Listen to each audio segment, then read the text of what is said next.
Things like kale, collard greens, chard, you name it, all those greens. Fermented foods are foods that have been sitting around in a specific way that allows them to grow good cultures of bugs on them. Buckwheat is not a wheat, and it's not even related to wheat. It's actually a seed. It's a seed that's high in protein, and it's easily digestible, and it's so versatile.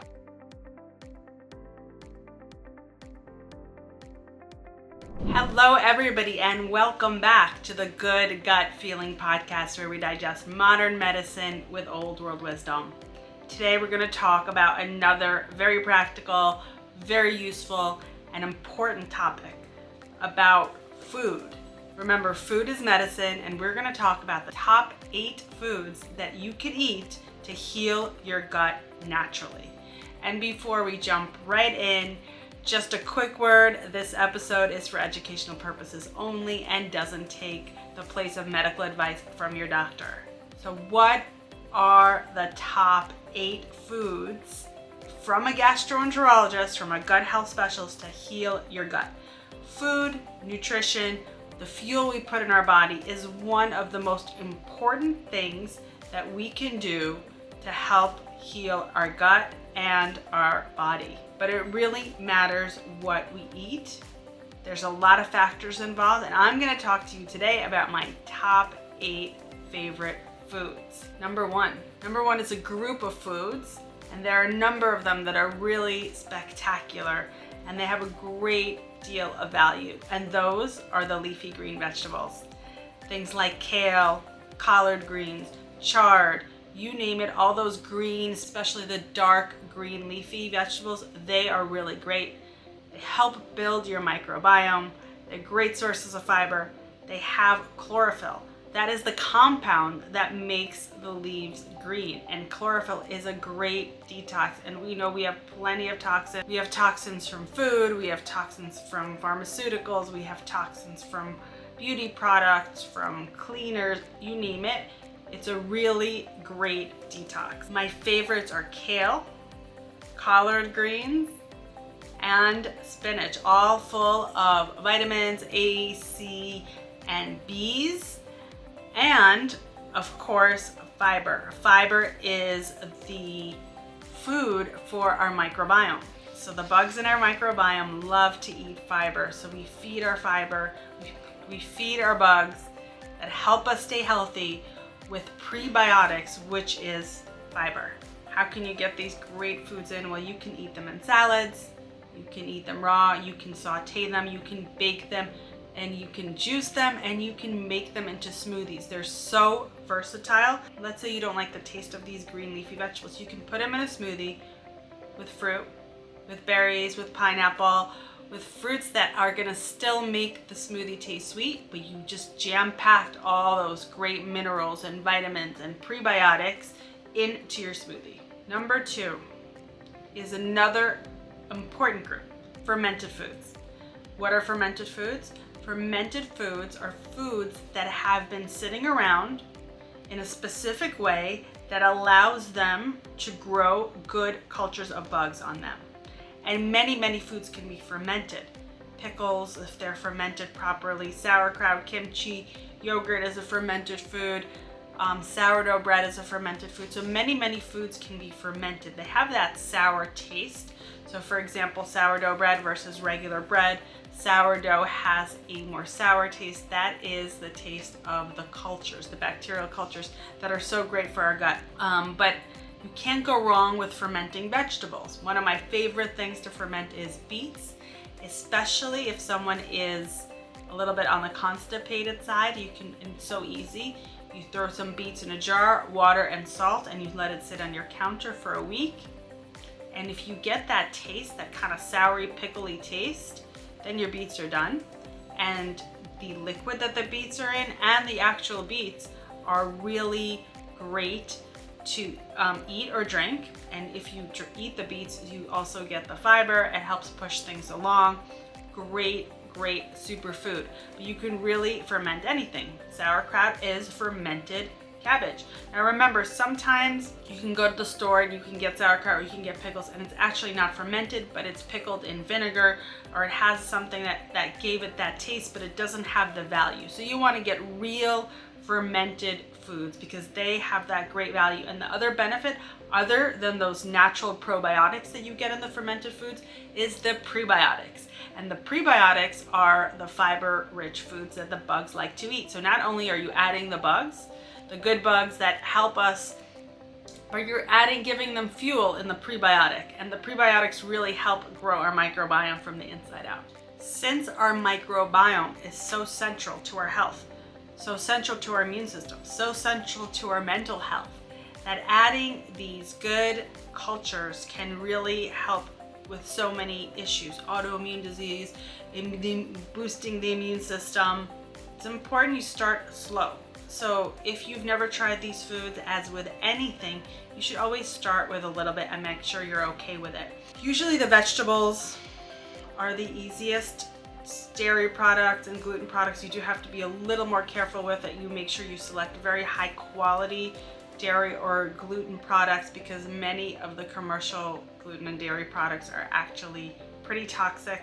So go ahead, take your organic beets or your organic veggies, throw them with water and salt, and if you like extra taste, like throw garlic in there to ferment with it, or throw peppers, and you can really get a beautiful taste.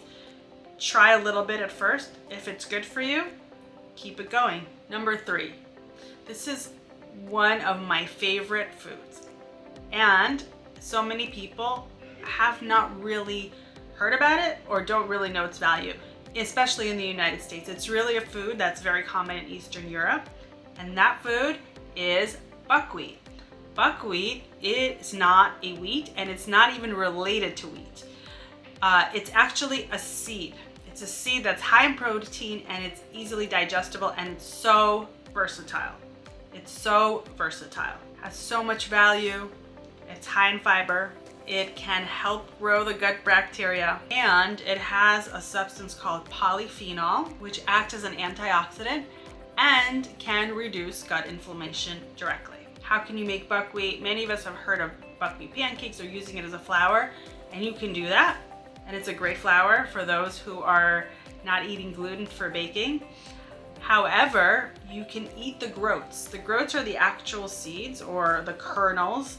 They look like little small nuts, but they function like as a rice or an oatmeal. So you can cook it like in a rice cooker or in a regular pot with water, and you get these nutty little grain-like seeds, and you can eat them sweet or savory. You can have them for breakfast. It's a great breakfast, super filling, really hearty, but also so soothing. Hearty in a good way. Doesn't make you feel full and terrible. It makes you feel full, satiated, and high energy. So you can have them for breakfast with blueberries, with nuts, with maple syrup. You can have them savory with sauteed vegetables. It is a very, very versatile and superfood. Number 4 is eggs. Eggs used to get a bad rap, and we were told that, we shouldn't be eating too much of the yolk, but really eggs are a superfood. You want to make sure you get a great egg. So remember, eggs are ideally should be organic and pasture raised. Organic is the food that they eat, and pasture raised means they actually spend time outside in a significantly sized field. Other than being a decent source of protein, they have a substance called choline, which is great for healing and maintaining the integrity of the gut. Number 5 is blueberries. My favorite fruit, my favorite berry. Blueberries are low in sugar and high in fiber. So they can be eaten by people who have sugar metabolism problems like diabetics. They're great because they're also high in fiber. They can move things along, they can push things through. So if you're a little bit constipated, blueberries might be great for you. Blueberries also have that blue color. And most of the foods that have that blue color, that color comes from anthocyanin, which is an antioxidant that gives this blue color to foods, and blueberries are rich in that. And that is another benefit of blueberries, which are my on my top of my list for superfoods for gut healthy foods. Number 6 is flaxseed. Flaxseed is a great seed that's high in omega-3 fatty acids. Omega-3s are the anti-inflammatory type of fatty acids. Not only that, but they're also high in fiber. And you could do so much with flax seeds. You could put them in your smoothies. Some people use them instead of eggs in certain baking recipes. Go ahead and sprinkle it on your yogurt. You can also have flaxseed oil. Flaxseed oil is another great oil, not for cooking, but putting on your food, high in omega-3 fatty acids, a very anti-inflammatory oil that I sometimes recommend as a supplement. It's similar in its function as some fish oils for those people who prefer a plant-based oil. Number 7, can't talk about gut health friendly foods without talking about bone broth.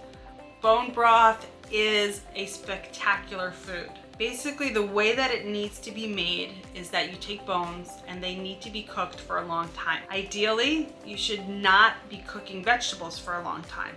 So the best way to make bone broth, if you want to add vegetables to it, is to cook the bones, whether it's beef bones, so it should be 24 to 48 hours, and add the veggies at the end. I'm saying this because a lot of the commercial bone broths are made with veggies, and it's uncertain how long these veggies were cooked because you don't want veggies cooking for 24 to 48 hours. But what is amazing about bone broth is what happens to those bones once they're cooked for a long time. Basically, they start to break down, and all that good stuff, the collagen, the amino acids, that's all now in the broth. And that is super healing for the gut. Remember that you have to be careful. As with anything else, there is too much of a good thing, and it's not for everyone. Sometimes bone broth can cause a reaction, a histamine reaction for people, so always start small. Start small, and if you tolerate, you can always increase. And number 8, my number 8 top food to improve your gut health naturally is einkorn flour. Believe it or not, this is in a gluten flour that is high in protein and actually low in gluten. So as you may know, many of our gluten products, many of our wheat products are really not great because they're made from a wheat that has been genetically hybridized. And that genetically hybridized wheat is not great for us. However, einkorn is one of the ancient wheat grains that has not been tampered with, and it's high in protein and it's lower in gluten. So gluten is actually what makes the bread fluffy. And many Americans have that taste for that white fluffy bread. It's something that's in our culture. And that bread is usually higher in gluten. So this is a more dense bread, but it is high in protein. It is highly digestible as far as gluten grain goes. Now, if you want to add a step to it and make it sourdough, you've got a very healthy food. You've got a naturally fermented grain that's really high in protein, low in gluten, and it's a great source of fiber. So everyone should be careful with this. If you're not someone who eats gluten, it is a gluten food. As with anything, you should always start slow, but I have seen people who do not do well with other gluten grains do really well with einkorn. Remember, food is medicine, and we can use it to heal our guts and heal our bodies. If you like this content, we have so much more about food, about nutrition, and how to heal your gut naturally. Find us on wholegut.com. Stay healthy, stay gutsy, and I look forward to seeing you all next week.